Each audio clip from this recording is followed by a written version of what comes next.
ఇంత టెక్నాలజీగా మనం ముందుకు వెళ్తున్న క్రమంలో పెళ్ళికి ముందు శృంగారంపై అవగాహన ఉంటే మంచిదంటారా? కాదంటారా? పెళ్ళికి ముందే అవగాహన ఉండడం చాలా మంచిది.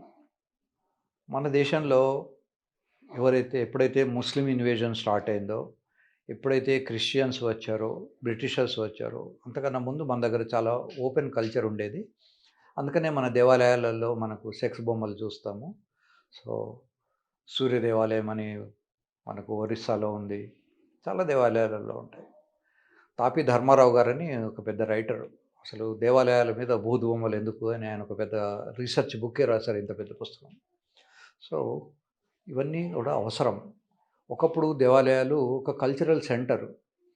అప్పుడు సినిమాలు లేవు. సో, దేవాలయాల్లోనే హరికథలు జరిగేవి. దేవాలయాల్లోనే నాటకాలేసేవాళ్ళు. దేవాలయంలో దేవాలయం చుట్టే జరిగేది సంస్కృతి మొత్తం గూడా. కేవలం బ్రాహ్మిన్స్ అనే కాకుండా అన్ని కులాల వాళ్ళు, అన్ని వర్ణాల వాళ్ళు దేవాలయాలకు వచ్చేవాళ్ళు. వాళ్ళ వాళ్ళ అవసరాన్ని బట్టి దాన్ని దేవాలయంలో ఒకళ్ళు పూలు తెచ్చేవాళ్ళు, ఇంకొకళ్ళు నైవేద్యం పెట్టేవాళ్ళు, వాళ్ళు అభిషేకాలు చేసేవాళ్ళు. ఇలా రకరకాలుగా వాళ్ళ వాళ్ళ సంస్కారాన్ని బట్టి వాళ్ళు అవి చేసేవాళ్ళు. సో, టెంపుల్ అనేది ఒక కల్చరల్ ఈవెంట్.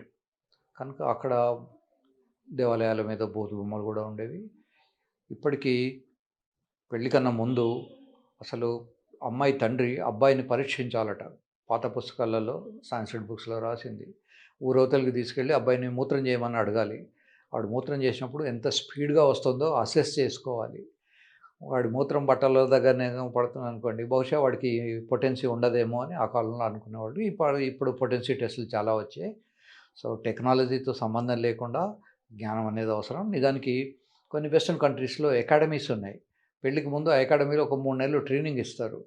అంటే ఎలా మాట్లాడాలి? ఎలా రిసీవ్ చేసుకోవాలి? ఇప్పుడు ఒక 20, 25 ఏళ్ళు వేరే ఇంట్లో పెరిగి వచ్చిన అమ్మాయి, ఆమె కట్టుబాట్లు, ఆమె అవసరాలు అవన్నీ డిఫరెంట్‌గా ఉండొచ్చు. మన ఇంట్లో కట్టుబాట్లు వేరుగా ఉండొచ్చు.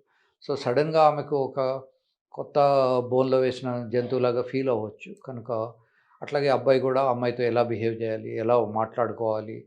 ఎలా హర్ట్ కాకుండా ఆమెను సంరక్షించుకోవాలి? ఇట్లాంటి అన్నిటి కోసమని.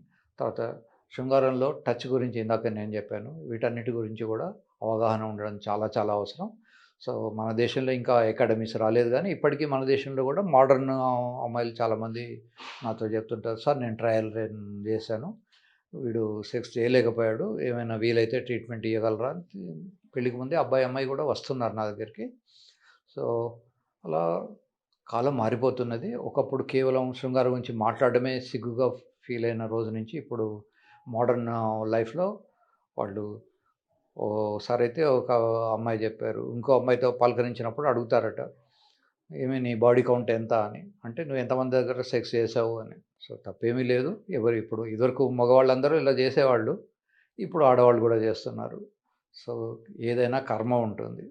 మనం చేసిన కర్మకు ఫలితం మనకు ఈ దేహం ఉన్నప్పుడే, ఈ శరీరం ఉన్నప్పుడే జరుగుతాయి. పిల్లవాడు గనుక తండ్రికి జాగ్రత్తగా చూడకుండా తల్లిదండ్రులను కష్టపెట్టాడనుకోండి, మనవడు వీడి తండ్రిని కష్టపెడతాడు, చూసుకోడు. సో, ఇంట్లో పెద్దవాళ్ళు ఉండడం అనేది చాలా అవసరం.